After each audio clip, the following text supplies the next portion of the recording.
жүрмін. Хочу возобновить хронологию историю, да, хочу в архив зайти, ну, вообще узнать про все это. Я слышала от дедушки, но дальше хочу хронологию возобновить. Мен кіші жүзбен өзім байылдан шыққан байбақтымын, байбақтан шыққан батақ, батақтан шыққан сасай, сасайдан шыққан құттық, құттықтан шыққан қосан, қосаннан шыққан батабай,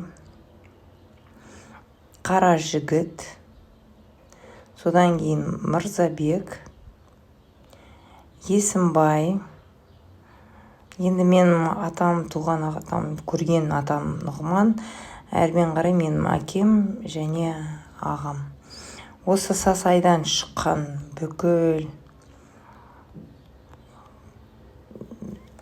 тұқымдар мына осы видеоның астына жазсаңыз жақсы болар еді.